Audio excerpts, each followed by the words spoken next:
Hello dear students, welcome back to our channel. അപ്പോൾ നമ്മൾ discuss ചെയ്തിട്ടുണ്ടായിരുന്നത് BBA സ്റ്റുഡൻസിൻ്റെ സ്പെഷ്യലൈസേഷൻ പേപ്പറായിട്ടുള്ള ഫിനാൻഷ്യൽ ഡെറിവേറ്റീവിനെ കുറിച്ചായിരുന്നു. ഫിനാൻഷ്യൽ ഡെറിവേറ്റീവിലെ ഫസ്റ്റ് മൊഡ്യൂളായിട്ടുള്ള ഇൻട്രൊഡക്ഷൻ ടു ഫിനാൻഷ്യൽ ഡെറിവേറ്റീവ്സ് ആയിരുന്നു നമ്മൾ ഡിസ്കസ് ചെയ്തിട്ടുണ്ടായിരുന്നത്. അപ്പോൾ ഈ മൊഡ്യൂളിൻ്റെ ഫസ്റ്റ് പാർട്ട് നമ്മൾ ഓൾറെഡി എന്ത് ചെയ്തിട്ടുണ്ട്, അപ്ലോഡ് ചെയ്തിട്ടുണ്ട്. അതുപോലെ തന്നെ നിങ്ങളുടെ ഒരു ക്വിക്ക് റിവിഷൻ എന്നുള്ള രീതിയിൽ ഈ ചാപ്റ്റർ ബേസ് ചെയ്തിട്ടുള്ള ഷോർട്ട് വീഡിയോസ് നമ്മൾ അപ്ലോഡ് ചെയ്യുന്നുണ്ട്. ആ വീഡിയോസ് കാണുമ്പോഴും നിങ്ങൾക്ക് പ്രോപ്പറായിട്ട് കാര്യങ്ങൾ മനസ്സിലാവും. കുറച്ചുകൂടി ഡീറ്റെയിൽഡ് ആയിട്ട് അറിയണം എന്നുണ്ടെങ്കിൽ ലോങ് വീഡിയോസ് കാണാനായിട്ട് ശ്രദ്ധിക്കുക. അപ്പോൾ ഫസ്റ്റ് പാർട്ട് കണ്ടതിന് ശേഷം മാത്രം സെക്കൻഡ് പാർട്ട് കാണാനായിട്ട് ശ്രദ്ധിക്കുക. വളരെ ഡീറ്റെയിൽഡ് ആയിട്ട് എന്താണ് ഫിനാൻഷ്യൽ ഡെറിവേറ്റീവ് അല്ലെങ്കിൽ ഡെറിവേറ്റീവ് എന്താണെന്നുള്ളതിനെക്കുറിച്ചുള്ള പ്രോപ്പറായിട്ടുള്ള ഒരു ഐഡിയ അല്ലെങ്കിൽ എക്സ്പ്ലനേഷൻ ഫസ്റ്റ് പാർട്ടിൽ കൊടുത്തിട്ടുണ്ട്. സെക്കൻഡ് പാർട്ടിലേക്കാണ് നമ്മളിനി പോകാനായിട്ട് പോകുന്നത്. അപ്പോൾ നമുക്കറിയുന്നത് പോലെ തന്നെ ഇൻട്രൊഡക്ഷൻ ടു ഫിനാൻഷ്യൽ ഡെറിവേറ്റീവ് എന്ന് പറയുന്ന ചാപ്റ്ററാണ് നമ്മൾ ഡിസ്കസ് ചെയ്യുന്നത്. അപ്പോൾ നമ്മുടെ സെക്കൻഡ് പാർട്ടിലേക്ക് നമ്മൾ പോകുന്നതിന് മുൻപായിട്ട് നമ്മുടെ ഫസ്റ്റ് പാർട്ടിൽ നമ്മൾ എന്തൊക്കെയായിരുന്നു പറഞ്ഞിട്ടുണ്ടായിരുന്നത് എന്നുള്ളത് ഒന്നും കൂടെ നമ്മൾ ക്വിക്കായിട്ട് നോക്കാനായിട്ട് പോവുകയാണ്. ആദ്യം തന്നെ നമ്മൾ പറഞ്ഞിട്ടുണ്ടായിരുന്നത് ഡെറിവേറ്റീവ് എന്താണ്, അതിനൊരു എക്സാമ്പിളൊക്കെ വെച്ച് നമ്മൾ ഡിസ്കസ് ചെയ്തിട്ടുണ്ടായിരുന്നു. അതുപോലെ തന്നെ ഫിനാൻഷ്യൽ സെൻസിൽ ഡെറിവേറ്റീവിനെ നമ്മളെങ്ങനെ എക്സ്പ്ലെയിൻ ചെയ്യും, ഡെറിവേറ്റീവ് എന്താണെന്ന് ചോദിച്ചാൽ നമുക്ക് എങ്ങനെയാണ് അതിന് ആൻസർ ചെയ്യാനായിട്ട് പറ്റുന്നത് എന്നായിരുന്നു സെക്കൻഡായിട്ട് പറഞ്ഞിട്ടുണ്ടായിരുന്നത്.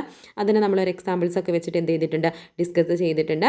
അതുപോലെ തന്നെ ക്യാരക്ടറിസ്റ്റിക്സ് നമ്മൾ പറഞ്ഞിട്ടുണ്ടായിരുന്നു. ഹിസ്റ്ററി നമ്മൾ പറഞ്ഞു, പക്ഷേ നമ്മൾ പറഞ്ഞിട്ടുണ്ടായിരുന്നു അതത്ര ഇമ്പോർട്ടൻ്റ് അല്ല, ജസ്റ്റ് റീഡ് ചെയ്യുക മാത്രം ചെയ്യുക. അതുപോലെ തന്നെ ഏറ്റവും ഇമ്പോർട്ടൻ്റ് ആയിട്ടുള്ള ഒരു ഏരിയയാണ് ക്ലാസിഫിക്കേഷൻ ഓഫ് ഡെറിവേറ്റീവ്സ് അല്ലെങ്കിൽ ടൈപ്സ് ഓഫ് ഡെറിവേറ്റീവ് എന്ന് പറയുന്നത്. 3 രീതിയിലാണ് ഡിവൈഡ് ചെയ്തിട്ടുള്ളത്. കോൺട്രാക്റ്റിൻ്റെ ബേസിസിൽ, അണ്ടർലൈങ് അസറ്റിൻ്റെ, അതുപോലെ തന്നെ ട്രേഡിംഗ് മെക്കാനിസം എന്ന് 3 രീതിയിലാണ്. കോൺട്രാക്റ്റിൻ്റെ ബേസിസിലാവുന്ന സമയത്ത് ഫോർവേഡ്, ഫ്യൂച്ചർ, ഓപ്ഷൻ സ്വാപ്പ് എന്നുള്ള 4 രീതിയിലാണ് നമ്മൾ ഡിവൈഡ് ചെയ്തിട്ടുള്ളത്. ഓരോന്ന് എന്താണ് അതിൻ്റെ എക്സാമ്പിൾ സഹിതം നമ്മൾ പറഞ്ഞിട്ടുണ്ടായിരുന്നു. അടുത്ത ക്ലാസിഫിക്കേഷനിലേക്ക് വരുമ്പോൾ അണ്ടർലൈങ് അസറ്റിൻ്റെ ബേസിസിലാണ് കമോഡിറ്റി ഡെറിവേറ്റീവ്സും ഫിനാൻഷ്യൽ ഡെറിവേറ്റീവ്സും. കമോഡിറ്റി ഡെറിവേറ്റീവ്സ് എന്ന് പറയുമ്പോൾ അണ്ടർലൈങ് അസറ്റ് കമോഡിറ്റിയും, ഫിനാൻഷ്യൽ ഡെറിവേറ്റീവ് എന്ന് പറയുമ്പോൾ അണ്ടർലൈങ് അസറ്റ് എന്താണ്, ഫിനാൻഷ്യൽ ഇൻസ്ട്രുമെൻസും ആണെന്ന് നമ്മൾ പറഞ്ഞിട്ടുണ്ടായിരുന്നു. ആൻഡ് ലാസ്റ്റ് വൺ പറയുന്നത് ട്രേഡിംഗ് മെക്കാനിസത്തിൻ്റെ ബേസിസിലാണ് over the counter derivatives and exchange traded derivatives എന്ന് പറയുന്ന 2 ക്ലാസിഫിക്കേഷൻസ് ആണ് വരുന്നത്. അതിൽ ഓവർ ദ കൗണ്ടർ എന്താണ്, അതിൻ്റെ മെറിറ്റ് ആൻഡ് ഡിമെറിറ്റ് നമ്മൾ പറഞ്ഞു. അതുപോലെ തന്നെ എക്സ്ചേഞ്ച് ട്രേഡഡ് എന്താണെന്നുള്ളത് നമ്മൾ പറഞ്ഞിട്ടുണ്ടായിരുന്നു. ഇനി നെക്സ്റ്റ് നമ്മൾ difference between exchange traded and OTC ആയിരുന്നു നമ്മൾ പറഞ്ഞിട്ടുണ്ടായിരുന്നത്. ഇവ രണ്ടും പറഞ്ഞിട്ടാണ് നമ്മൾ എന്ത് ചെയ്തിട്ടുണ്ടായിരുന്നത്, നമ്മുടെ ഫസ്റ്റ് സെക്ഷൻ നമ്മൾ കൺക്ലൂഡ് ചെയ്തിട്ടുണ്ടായിരുന്നത്. ഇനി നമ്മുടെ സെക്കൻഡ് പാർട്ടിലേക്കാണ് നമ്മൾ പോകുന്നത്. ഇവിടെ നമ്മൾ പറയുന്നത് ഡെറിവേറ്റീവ് എന്താണ് എന്ന് നമ്മൾ ഓൾറെഡി പറഞ്ഞിട്ടുണ്ടായിരുന്നു. അപ്പോൾ നമുക്ക് ഈ ഡെറിവേറ്റീവ് എന്താണെന്ന് പറയുന്ന സമയത്ത് തന്നെ നമ്മളവിടെ അറിയേണ്ട ഒരു കാര്യമാണ് ഡെറിവേറ്റീവ് മാർക്കറ്റ് എന്താണെന്നുള്ള കാര്യം. ഡെറിവേറ്റീവ് മാർക്കറ്റ് എന്ന് പറഞ്ഞിട്ടുണ്ടെങ്കിൽ എന്താണ്, it is a market in which derivatives are trade. Derivative trade ചെയ്യാൻ വേണ്ടിയിട്ടുള്ള മാർക്കറ്റാണ് എന്തെന്ന് പറയുന്നത്, ഡെറിവേറ്റീവ് മാർക്കറ്റ് എന്ന് പറയുന്നത്. അല്ലെങ്കിൽ ഡെറിവേറ്റീവിന് വേണ്ടിയിട്ടുള്ള ഒരു മാർക്കറ്റാണ് എന്തെന്ന് പറയുന്നത്, ഡെറിവേറ്റീവ് മാർക്കറ്റ് എന്ന് പറയുന്നത്. നമ്മൾ നോർമലി പല മാർക്കറ്റുകളെയും കുറിച്ചും കേട്ടിട്ടുണ്ടാവും അല്ലേ. ഇവിടെ എന്താ പറയുന്നത്, ഡെറിവേറ്റീവ് മാർക്കറ്റാണ്. ഇപ്പോൾ നമുക്ക് നോക്കാം, ഒരു എക്സാമ്പിൾ പറയുകയാണെങ്കിൽ നമ്മൾ ഫിഷ് മാർക്കറ്റ് എന്ന് കേട്ടിട്ടുണ്ട്. ഫിഷ് മാർക്കറ്റിൽ നമുക്ക് ക്ലോത്ത് ആണോ കിട്ടുന്നത്, അല്ല, ഫിഷ് ആണല്ലോ കിട്ടുന്നത്. അതുപോലെ തന്നെയാണ് ഇവിടെ ഡെറിവേറ്റീവ് എന്ന് പറഞ്ഞിട്ടുണ്ടെങ്കിൽ അല്ലെങ്കിൽ ഡെറിവേറ്റീവ് മാർക്കറ്റ് എന്ന് പറഞ്ഞിട്ടുണ്ടെങ്കിൽ ഡെറിവേറ്റീവിന് വേണ്ടിയിട്ട് മാത്രമായിട്ടുള്ള ഒരു മാർക്കറ്റാണ് എന്തെന്ന് പറയുന്നത്, ഡെറിവേറ്റീവ് മാർക്കറ്റ് എന്ന് പറയുന്നത്. It is a market four derivatives. ഡെറിവേറ്റീവിന് വേണ്ടിയിട്ടുള്ള മാർക്കറ്റാണ് ഡെറിവേറ്റീവ് മാർക്കറ്റ് എന്ന് പറയുന്നത്. അതൊരു കുറച്ച് വേർഡ്സ് യൂസ് ചെയ്ത് പറഞ്ഞിരിക്കുന്നു എന്നുള്ളതേ ഉള്ളൂ, സെയിം മീനിങ് തന്നെയാണ് വരുന്നത്. അടുത്തതായിട്ട് പറയുന്നത് എന്താണ്, ഈ ഡെറിവേറ്റീവ് മാർക്കറ്റിൽ എന്താ പറയുന്നത്, കുറച്ച് ട്രേഡേഴ്സ് ഉണ്ട്. ആ ട്രേഡേഴ്സിൻ്റെ പേരാണ് നമ്മളിവിടെ മെൻഷൻ ചെയ്തിട്ടുള്ളത്. നിങ്ങൾ നിർബന്ധമായിട്ട് മനസ്സിലാക്കി വെച്ചിട്ടുണ്ടായിരിക്കണം. ഡെറിവേറ്റീവ് മാർക്കറ്റുള്ള 3 ട്രേഡേഴ്സാണ് ആർബിട്രേറ്റർ, ഹെഡ്ജേഴ്സ്, സ്പെക്കുലേറ്റേഴ്സ് എന്ന് പറയുന്നത്. ഇവ 3ഉം എന്താണ് അല്ലെങ്കിൽ ആരാണ്, ഇവരുടെ പ്രത്യേകതകൾ എന്താണെന്നുള്ളത് ഇനി മുന്നോട്ട് ഉള്ള ക്ലാസ്സുകളിൽ നമ്മൾ ഡിസ്കസ് ചെയ്യും. ഇപ്പോൾ നിങ്ങൾ ഒരു ഇൻട്രൊഡക്ഷൻ എന്നുള്ള രീതിയിൽ ഇത് മാത്രം മനസ്സിലാക്കി വെക്കുക. ഡെറിവേറ്റീവ് മാർക്കറ്റിലെ 3 ട്രേഡേഴ്സാണ് ആർബിട്രേറ്റേഴ്സും ഹെഡ്ജേഴ്സും സ്പെക്കുലേറ്റേഴ്സും എന്ന് പറയുന്നത്. അതുപോലെ തന്നെ നെക്സ്റ്റ് പറയുന്നൊരു കാര്യമാണ് ഫിനാൻഷ്യൽ ഡെറിവേറ്റീവ് എന്നുള്ളത്. നമ്മൾ ഫസ്റ്റ് പാർട്ടിൽ നമ്മൾ പറഞ്ഞിട്ടുണ്ടായിരുന്നു, അല്ലെങ്കിൽ നമ്മുടെ ഫസ്റ്റ് മൊഡ്യൂൾ എന്ന് തന്നെ പറയുന്നത് എന്താണ്, ഫിനാൻഷ്യൽ ഡെറിവേറ്റീവിനെ കുറിച്ചാണ്, അല്ലെങ്കിൽ ഇൻട്രൊഡക്ഷൻ ടു ഫിനാൻഷ്യൽ ഡെറിവേറ്റീവ്സ് എന്നാണ്. അപ്പോൾ നമ്മൾ ഇത്രയും നേരം പറഞ്ഞുകൊണ്ടിരുന്നിട്ടുണ്ടായിരുന്നു ഡെറിവേറ്റീവ് എന്താണ്, അതിനെ ബേസ് ചെയ്തിട്ടുള്ള ക്ലാസിഫിക്കേഷൻസ് എന്തൊക്കെയാണ്, അതുപോലെ തന്നെ ഡെറിവേറ്റീവ് മാർക്കറ്റ് എന്താണ് എന്നൊക്കെയായിരുന്നു പറഞ്ഞിട്ടുണ്ടായിരുന്നത്. അപ്പോൾ ഡെറിവേറ്റീവിൻ്റെ ഒരു ടൈപ്പായിട്ട് വരുന്നതാണ് ഫിനാൻഷ്യൽ ഡെറിവേറ്റീവ് എന്ന് പറയുന്നത്. അണ്ടർലൈങ് അസറ്റിൻ്റെ ബേസിസിൽ നമ്മൾ ഡിവൈഡ് ചെയ്തിട്ടുണ്ടായിരുന്നു. ഇനി ഫിനാൻഷ്യൽ ഡെറിവേറ്റീവിനെ നമ്മൾ കൂടുതലായിട്ട് നോക്കാനായിട്ട് പോവുകയാണ്. ഇവിടെ നോക്കിക്കേ, financial derivatives is A financial contract, the value is derived from the value of an financial asset. അതായത് അവിടെ നമ്മൾ പറഞ്ഞിട്ടുണ്ടായിരുന്നു it is A contract between two parties, the value is derived from the underlying asset എന്ന് പറഞ്ഞിട്ടുണ്ടായിരുന്നു. ഇവിടെ financial ഡെറിവേറ്റീവിലേക്ക് വരുന്ന സമയത്ത് financial derivative എന്ന് പറയുന്നത് എന്താണ്? ഒരു ഫിനാൻഷ്യൽ കോൺട്രാക്റ്റ് ആണ്. ഇത് വെറും ഒരു കോൺട്രാക്റ്റ് അല്ല, ഫിനാൻഷ്യൽ കോൺട്രാക്റ്റ് ആണ്. ഇവിടെ വാല്യൂ ഡിറൈവ് ചെയ്യുന്നത് എങ്ങനെയാണ്? ഫിനാൻഷ്യൽ അസറ്റിൽ നിന്നാണ്. അതായത് അണ്ടർലൈങ് അസറ്റ് ഇവിടെ ഫിനാൻഷ്യൽ സെക്യൂരിറ്റീസ് ആയിരിക്കും എന്നുള്ളതാണ് പറയുന്നത്. കറൻസീസും ഇൻട്രസ്റ്റ് റേറ്റ് പോലെയുള്ള ഫിനാൻഷ്യൽ സെക്യൂരിറ്റീസ് ആയിരിക്കും ഇവിടുത്തെ അണ്ടർലൈങ് അസറ്റ് എന്ന് പറയുന്നത്. അതുപോലെ തന്നെ they are also known as common derivatives. Common derivative എന്ന് പറയാറുണ്ട്. അതായത് ഇവിടെ ശ്രദ്ധിച്ച്, അണ്ടർലൈങ് അസറ്റ് മേ ബി എന്തൊക്കെയാണ്? കറൻസി, ഇൻട്രസ്റ്റ് റേറ്റ്, സെക്യൂരിറ്റീസ് ഒക്കെ ആയിരിക്കും ഫിനാൻഷ്യൽ ഡെറിവേറ്റീവിലെ അണ്ടർലൈങ് അസറ്റ്സ് ആയിട്ട് വരുന്നത്. ഇനി പറയുന്നത് ഫീച്ചേഴ്സ് ആണ്. It is A financial instrument. ഇതെന്താണ്? ഫിനാൻഷ്യൽ ഡെറിവേറ്റീവിൻ്റെ ഫീച്ചേഴ്സിൽ ഫസ്റ്റ് വൺ ആണ് പറയുന്നത് ഫിനാൻഷ്യൽ ഇൻസ്ട്രുമെൻ്റ് ആണ്. അതുപോലെ തന്നെ ഫിനാൻഷ്യൽ കോൺട്രാക്റ്റ് ആണ്. It is A future contract between two parties. രണ്ട് പാർട്ടീസ് തമ്മിലുള്ള ഒരു ഫ്യൂച്ചർ കോൺട്രാക്റ്റ് ആണ് ഫിനാൻഷ്യൽ ഡെറിവേറ്റീവ് എന്ന് പറയുന്നത്. അതുപോലെ തന്നെ it's value is depend upon the financial instrument. അതായത് അണ്ടർലൈങ് അസറ്റിന് അണ്ടർലൈങ് അസറ്റ് എന്തായിരിക്കും നമ്മൾ പറഞ്ഞിട്ടുണ്ടായിരുന്നു? ഫിനാൻഷ്യൽ ഇൻസ്ട്രുമെൻ്റ് ആയിരുന്നു എന്ന് പറഞ്ഞിട്ടുണ്ടായിരുന്നു. അപ്പോൾ അതിൻ്റെ വാല്യൂ ഡിപ്പെൻഡ് ചെയ്യുന്നത് അണ്ടർലൈങ് അസറ്റിനെയാണ്. ഇവിടെ ഫിനാൻഷ്യൽ ഡെറിവേറ്റീവിന് അണ്ടർലൈങ് അസറ്റ് എന്ന് പറയുന്നത് ഫിനാൻഷ്യൽ ഇൻസ്ട്രുമെൻ്റ് ആണ്. അതുകൊണ്ട് തന്നെ ഫിനാൻഷ്യൽ ഇൻസ്ട്രുമെൻറ്റിനെ ഡിപ്പെൻഡ് ചെയ്തിട്ടാണ് ഡെറിവേറ്റീവിൻ്റെ വാല്യൂ ഇരിക്കുന്നത്.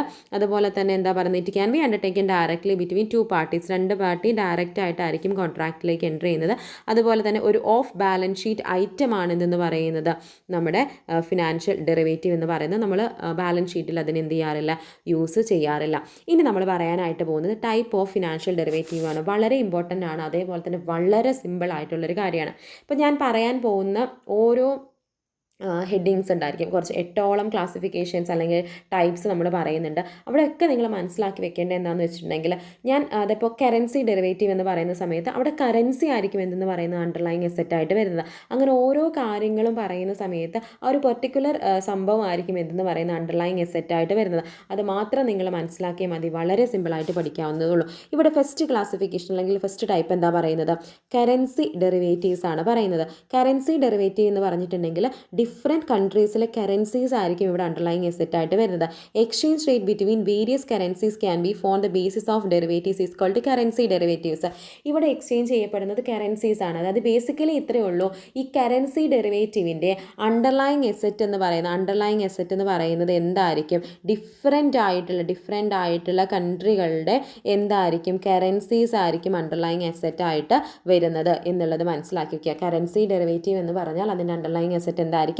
കറൻസീസ് ആയിരിക്കും. ഇനി നെക്സ്റ്റ് നോക്കിക്കേ, ഇൻട്രസ്റ്റ് റേറ്റ് ഡെറിവേറ്റീവ്സ് ആണ്. In this type of derivative the underlying asset is interest rate. ഇവിടെ എന്താണ് അണ്ടർലൈങ് അസറ്റ്? എന്താണ്? ഇൻട്രസ്റ്റ് റേറ്റ് ആണ്. കറൻസി ഡെറിവേറ്റീവിൽ കറൻസി ആണെങ്കിൽ ഇൻട്രസ്റ്റ് റേറ്റിലേക്ക് വരുന്ന സമയത്ത് ഇൻട്രസ്റ്റ് റേറ്റുകളാണ് അണ്ടർലൈങ് അസറ്റ് ആയിട്ട് വരുന്നത്. ഇനി ഇക്വിറ്റി ഡെറിവേറ്റീവ് എന്ന് പറയുന്ന സമയത്തോ ഇക്വിറ്റി സ്റ്റോക്സ് ആണ് ഇവിടുത്തെ അണ്ടർലൈങ് അസറ്റ് എന്ന് പറയുന്നത്. Equity derivative are those derivatives where the underlying asset is equity stocks. Equity ഡെറിവേറ്റീവിന് അണ്ടർലൈങ് അസറ്റ് എന്ന് പറയുന്നത് ഇക്വിറ്റി സ്റ്റോക്സ് ആണ്. അതേപോലെ നോക്കിയേ, സ്റ്റോക്ക് ഇൻഡീസ് ഡെറിവേറ്റീവ്സ് എന്നാണ് പറയുന്നത്. അണ്ടർലൈങ് അസറ്റ് എന്താണ്? സ്റ്റോക്ക് ഇൻഡെക്സ് ആണ് ഇവിടുത്തെ അണ്ടർലൈങ് അസറ്റ് ആയിട്ട് പറയുന്നത്. വളരെ സിമ്പിൾ ആയിട്ടുള്ള കാര്യമാണ്. ആ ഒരു പെർട്ടിക്കുലർ ഹെഡിങ് നോക്കുക, അതിൻ്റെ അണ്ടർലൈങ് അസറ്റ് എന്താണെന്നുള്ളത് നോക്കുക, അത്രേ ഉള്ളൂ. ഇനി ക്രെഡിറ്റ് ഡെറിവേറ്റീവ് എന്ന് പറയുമ്പോൾ these are the derivatives that are based on credit rating അല്ലെങ്കിൽ ക്രെഡിറ്റ് റിസ്ക്. ക്രെഡിറ്റ് റേറ്റിംഗിൻ്റെയും ക്രെഡിറ്റ് റിസ്കിൻ്റെയും ബേസിസിലാണ് ഇവിടെ ക്ലാസിഫിക്കേഷൻ വരുന്നത്. അല്ലെങ്കിൽ ക്രെഡിറ്റ് ഡെറിവേറ്റീവ്സ് എന്ന് പറയുമ്പോൾ ഇതിൻ്റെ രണ്ടും ബേസിസിലാണ് എന്തെന്ന് പറയുന്നത്? ക്രെഡിറ്റ് ഡെറിവേറ്റീവ്സ് വരുന്നത്. ഇനി നെക്സ്റ്റ് നോക്കിക്കേ, ലീപ്സ് ആണ്. ലീപ്സ് എന്ന് പറഞ്ഞാൽ അതിൻ്റെ ഇത് നിങ്ങൾ നിർബന്ധമായിട്ട് നോക്കിയിട്ടുണ്ടായിരിക്കണം. നമുക്ക് ഈ 2 മാർക്കിനും 3 മാർക്കിനും ഒക്കെ ചോദിക്കാൻ ചാൻസ് ഉള്ള ഒരു ഏരിയ ആണ് ഈ പറയുന്ന ലീപ്സ്, ബാസ്ക്കറ്റ്സ് എന്നൊക്കെ പറയുന്നത്. അപ്പോൾ ഇത്ര എഴുതി തന്നെ നിങ്ങൾക്ക് ആ മാർക്ക് കിട്ടും. എന്താ പറയുന്നത്? ലീപ്സ് എന്ന് പറഞ്ഞാൽ long term equity anticipation security. എന്താണ്? Long term equity anticipation security എന്നാണ് ലീപ്സിൻ്റെ ഫുൾ ഫോം എന്ന് പറയുന്നത്. അതുപോലെ തന്നെ അതിൻ്റെ മെച്യൂരിറ്റി എന്ന് പറയുന്നത് എത്ര വർഷമാണ്? 3 വർഷമാണ് അതിൻ്റെ മെച്യൂരിറ്റി വരുന്നത്. അത്രയും കാര്യം മാത്രം ഓർത്ത് വെച്ചാൽ മതി. Long term equity anticipation security എന്നാണ് പറയുന്നത്. അതിൻ്റെ മെച്യൂരിറ്റി വരുന്നത് ഏകദേശം 3 വർഷമാണ്. ഇനി നെക്സ്റ്റ് പറയുന്നതാണ് ബാസ്ക്കറ്റ് എന്ന് പറയുന്നത്. നമുക്ക് നോർമലി എന്താണ് ബാസ്ക്കറ്റ് എന്ന് അറിയാം അല്ലേ? ബാസ്ക്കറ്റ് എന്ന് പറഞ്ഞാൽ എന്താ? കുറേ സാധനങ്ങൾ നമ്മൾ ഇട്ട് വയ്ക്കും, എന്തെങ്കിലുമൊക്കെ ഇട്ട് വയ്ക്കുന്ന വെറൈറ്റികളായിട്ടുള്ള സാധനങ്ങൾ, അല്ലെങ്കിൽ വേസ്റ്റ് ബാസ്ക്കറ്റ്, പല പല സാധനങ്ങളായിരിക്കും ഉണ്ടാവുക. ഒരു പെർട്ടിക്കുലർ സാധനം മാത്രമാണ് അതിനകത്ത് ഉണ്ടാവുക, അല്ല ഡിഫറെൻ്റ് ആയിട്ടുള്ള സാധനങ്ങളായിരിക്കും അതിനകത്ത് ഉണ്ടാവുക. അതേപോലെ തന്നെയാണ് ഇവിടെ ബാസ്ക്കറ്റ്സ് എന്ന് പറഞ്ഞിട്ടുണ്ടെങ്കിൽ ഓപ്ഷൻ പോർട്ട്ഫോളിയോയുടെ അല്ലെങ്കിൽ different type of underlying assets, അതായത് കറൻസീസ് ആയിരിക്കാം, ഇൻട്രസ്റ്റ് റേറ്റ് ആയിരിക്കാം, കമ്മോഡിറ്റി ആവാം, എന്തുമാവാം, അങ്ങനെ പല ടൈപ്പ് ഓഫ് അണ്ടർലൈങ് അസെറ്റിൻ്റെ ഒരു കളക്ഷനെയാണ് ബാസ്ക്കറ്റ് എന്ന് പറയുന്നത്, അല്ലെങ്കിൽ പോർട്ട്ഫോളിയോ ആണ് നമ്മൾ എന്തെന്ന് പറയുന്നത് ബാസ്ക്കറ്റ് എന്ന് പറയുന്നത്. അവിടെ ഒരൊറ്റ അണ്ടർലൈങ് അസെറ്റ് ആവില്ല ഉണ്ടാവുന്നത്, കുറേ underlying asset, different types of underlying asset അതിൻ്റെ ഉള്ളിൽ കാണും. അതാണ് ബാസ്ക്കറ്റ് എന്ന് പറയുന്നത്. ഇനി നെക്സ്റ്റ് പറയുന്നത് കൺവേർട്ടബിൾസ് ആണ്. കൺവേർട്ടബിൾസ് എന്ന് പറഞ്ഞാൽ ഹൈബ്രിഡ് സെക്യൂരിറ്റീസ് ആണ് ഇവിടെ പറയുന്നത്. അതായത് ഫിക്സഡ് ഇൻട്രസ്റ്റ് റേറ്റിലും വേരിയബിൾ ഇൻട്രസ്റ്റ്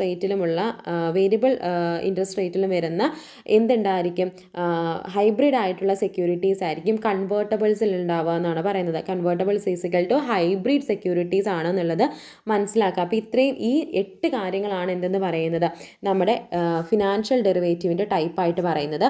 അതായത് currency derivative, interest rate derivatives, equity derivatives, stock indices derivatives, credit rate, leaves, basket and last one convertibles. ഇത്രയുമാണെന്ന് പറയുന്നത് ഫിനാൻഷ്യൽ ഡെറിവേറ്റീവിൻ്റെ ക്ലാസിഫിക്കേഷൻ എന്ന് പറയുന്നത്. ഇനി നെക്സ്റ്റ് നോക്കുക. ഇനി വളരെ സിമ്പിൾ ആയിട്ടുള്ള ടോപ്പിക്കുകളാണ് പറയുന്നത്. ജസ്റ്റ് ഒന്ന് റീഡ് ചെയ്താൽ നമുക്ക് മനസ്സിലാവുന്ന കാര്യങ്ങളാണ്. നമ്മൾ ഇത്രയും പഠിച്ചതിൻ്റെ ബേസിസിൽ അതിനെല്ലാം കൂടെ നമ്മൾ പോയിൻ്റ് ഔട്ട് ചെയ്തിരിക്കുന്നത് എന്നുള്ളത് മാത്രമേ ഇനി വരുന്ന ഹെഡുകളിലൊക്കെ നമ്മൾ പറയുന്നുള്ളൂ. ഇവിടെ എന്താ നമുക്ക് നോക്കാനുള്ളത്, നീഡ് അല്ലെങ്കിൽ ഇമ്പോർട്ടൻസ് അല്ലെങ്കിൽ യൂസസ് ഓഫ് ഡെറിവേറ്റീവ്സ്. എന്താണ് ഇതിൻ്റെ ഒരു ആവശ്യം, അല്ലെങ്കിൽ എന്താണ് ഇതിൻ്റെ ഒരു അത്യാവശ്യം, അല്ലെങ്കിൽ എന്ത് പ്രയോജനമാണ് ഇതുകൊണ്ടുള്ളത് എന്നുള്ള കാര്യമാണ് നമ്മൾ നോക്കുന്നത്. ഫസ്റ്റ് വൺ എന്താ പറയുന്നത്, it can be used to hedge risk കുറയ്ക്കാൻ വേണ്ടിയിട്ട് നമ്മൾ എന്ത് യൂസ് ചെയ്യാറുണ്ട്, ഡെറിവേറ്റീവ് യൂസ് ചെയ്യാറുണ്ട്. അതുപോലെ തന്നെ എന്താ പറയുന്നത്, they help to enhance the liquidity of underlying asset.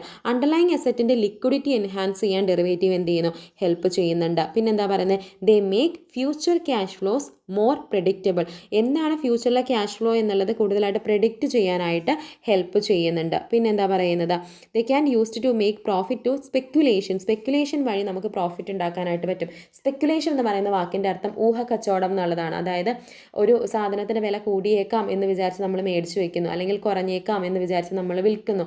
ആ ഒരു പ്രോസസ്സിനെയാണ് നമ്മൾ സ്പെക്കുലേഷൻ എന്ന് പറയുന്നത്. ഊഹക്കച്ചവടമാണെന്ന് മനസ്സിലാക്കി വെക്കുക. ഇപ്പോൾ ജസ്റ്റ് ഈ വേർഡ് ഇവിടെ ഒന്ന് മെൻഷൻ ചെയ്തിട്ടുണ്ടോ എന്നുള്ളൂ. നമ്മൾ ഡീറ്റെയിൽഡ് ആയിട്ട് അടുത്ത വീഡിയോകളിൽ നമ്മൾ ഡിസ്കസ് ചെയ്യുന്നതാണ്. നമ്മുടെ ഏറ്റവും വേണ്ട ഒരു ടോപ്പിക്കാണ് സ്പെക്കുലേഷൻ എന്ന് പറയുന്നത്. ഡീറ്റെയിൽഡ് ആയിട്ട് നമ്മൾ നോക്കുന്നതായിരിക്കും. ഇനി നെക്സ്റ്റ് നോക്കിക്കേ, economic functions of derivatives, risk management, income generation, trading efficiency, achievement of investment goals, reduce transaction cost. വളരെ സിമ്പിളായിട്ടുള്ള, എത്ര സിമ്പിളായിട്ടുള്ള ടോപ്പിക്സ് ആണ് അല്ലെങ്കിൽ പോയിൻറ്റ്സ് ആണെന്ന് നോക്കിക്കേ. വളരെ സിമ്പിളായിട്ട് മനസ്സിലാവുന്ന കാര്യമല്ലേ. എക്കണോമിക് ഫങ്ഷൻസ് ആണ് പറഞ്ഞിട്ടുള്ളത്, നോർമൽ ഫങ്ഷൻസ് അല്ല, എക്കണോമിക് ഫങ്ഷൻസ് ആണ്. ഇനി ക്രിറ്റിസിസം അല്ലെങ്കിൽ ലിമിറ്റേഷൻസ്. നമ്മൾ എന്ത് കാര്യത്തിനും നമുക്കൊരു പോസിറ്റീവ് സൈഡും നെഗറ്റീവ് സൈഡും ഉള്ളതുപോലെ തന്നെ നല്ല കാര്യങ്ങളും ചീത്ത കാര്യങ്ങളും എന്തിനുണ്ട്, ഡെറിവേറ്റീവ് ഉണ്ട്. അങ്ങനെയാണെങ്കിൽ ക്രിറ്റിസിസംസ് എന്തൊക്കെയാണെന്നുള്ളതാണ് പറയുന്നത്. വൊളാറ്റിലിറ്റി എങ്ങനെയായിരിക്കും, ഇൻക്രീസ്ഡ് ആയിരിക്കും. അതുപോലെ തന്നെ ഇൻക്രീസ്ഡ് റെഗുലേറ്ററി ബേർഡൻ, അതായത് റൂൾസ് ആൻഡ് റെഗുലേഷൻസിൻ്റെ ബേർഡൻ ഒക്കെ ഇച്ചിരി കൂടുതലായിരിക്കും. അതുപോലെ തന്നെ റിസ്ക് എൻഹാൻസ് ചെയ്യുന്നുണ്ട്. Speculative and gambling motifs. Gambling അല്ലെങ്കിൽ സ്പെക്കുലേഷൻ എന്നൊക്കെ പറയുന്നത് ഒരു നെഗറ്റീവ് ഷെയ്ഡുള്ള കാര്യമാണ്. അതായത് നമ്മളിങ്ങനെ പൂഴ്ത്തി വെക്കുക എന്നൊക്കെ കേട്ടിട്ടില്ലേ. അതായത് ഒരു സാധനത്തിന് ഭാവിയിൽ വില കൂടിയേക്കാം എന്ന് വിചാരിച്ച് നമ്മൾ കുറച്ച് കളക്ട് ചെയ്ത് വെച്ചിട്ട് ആ സമയത്ത് അതിന് ക്ഷാമം വരാനായിട്ടുള്ള ചാൻസ് ഉണ്ട്. ഇപ്പോൾ ഉള്ളി പോലെയുള്ള കാര്യങ്ങളൊക്കെ ആണെങ്കിൽ, അതായത് ഒരു സമയത്ത് നമുക്ക് 100 രൂപയ്ക്ക് 5 കിലോ എന്നൊക്കെ പറഞ്ഞ് കിട്ടും. ചില സമയത്ത് എന്തായിരിക്കും, അത് കിട്ടാനേ ചാൻസ് ഉണ്ടാവില്ല. ഇങ്ങനെയുള്ള പ്രോസസ്സൊക്കെ ചെയ്യുന്നത് കൊണ്ടാണ് ഈ പറയുന്ന കാര്യങ്ങൾ ഉണ്ടാകുന്നത്. അപ്പോൾ സ്പെക്കുലേഷൻ അതേപോലെ ഗാംബ്ലിംഗ് എന്നൊക്കെ പറയുന്നത് എന്താണ്, ഒരു നെഗറ്റീവ് നേച്ചറുള്ള അല്ലെങ്കിൽ നെഗറ്റീവ് ഷെയ്ഡുള്ള പോയിൻറ്റ്സ് ആണെന്നുള്ളത് മനസ്സിലാക്കുക. അതുപോലെ തന്നെ ഇൻസ്റ്റെബിലിറ്റി ഓഫ് ഫിനാൻഷ്യൽ സിസ്റ്റം. നമ്മുടെ ഫിനാൻഷ്യൽ സിസ്റ്റത്തിന് എന്തുണ്ടാവും, ഇൻസ്റ്റെബിലിറ്റി ഉണ്ടാവാനായിട്ടുള്ള ചാൻസ് ഉണ്ടാവുന്നല്ല, ഉണ്ടാവും എന്നുള്ളതാണ് പറയുന്നത്. ഇനി ലാസ്റ്റ് ടോപ്പിക്കാണ് പറയുന്നത് റിസ്ക് ഇൻവോൾവ് ഇൻ ഡെറിവേറ്റീവ്സ്. എന്തെല്ലാം റിസ്കുകളാണ് ഡെറിവേറ്റീവിന് ഉണ്ടാവുക. കൗണ്ടർ പാർട്ടി റിസ്ക്, നമ്മൾ ഫസ്റ്റ് ഇൻട്രൊഡക്ഷൻ പാർട്ടിൽ നമ്മൾ കൗണ്ടർ പാർട്ടി റിസ്ക് എന്താണെന്ന് പറഞ്ഞിട്ടുണ്ടായിരുന്നു. അപ്പോൾ ഡെറിവേറ്റീവിൽ കൗണ്ടർ പാർട്ടി റിസ്ക് ഉണ്ടാവാൻ സാധ്യതയുണ്ട്, അല്ലെങ്കിൽ ഉണ്ടാവും. Market risk, credit risk, operation risk, inter connection risk, പിന്നെ എന്താണ് ലിക്വിഡിറ്റി റിസ്ക്, ഇത്രയും റിസ്കുകൾ ഉണ്ടാവാനായിട്ടുള്ള ചാൻസും എവിടെയുണ്ട്, ഈ പറയുന്ന ഡെറിവേറ്റീവിലുണ്ട്. ഇപ്പം നിങ്ങൾ ശ്രദ്ധിക്കേണ്ട ഒരു കാര്യം എന്താണെന്ന് വെച്ചിട്ടുണ്ടെന്നുണ്ടെങ്കിൽ ഇപ്പോൾ എല്ലാ ടോപ്പിക്സും കവർ ചെയ്ത് പോകണം എന്ന് ഒരു നിർബന്ധവും ഇല്ല. നമുക്ക് നിർബന്ധമായിട്ട് വേണ്ട കുറച്ച് കാര്യങ്ങൾ ഇതിനകത്ത് മിസ് പറയുകയാണ്. ഡെറിവേറ്റീവ് എന്താണെന്നുള്ളത് നിങ്ങൾ നിർബന്ധമായിട്ട് മനസ്സിലാക്കിയിട്ടുണ്ടായിരിക്കണം.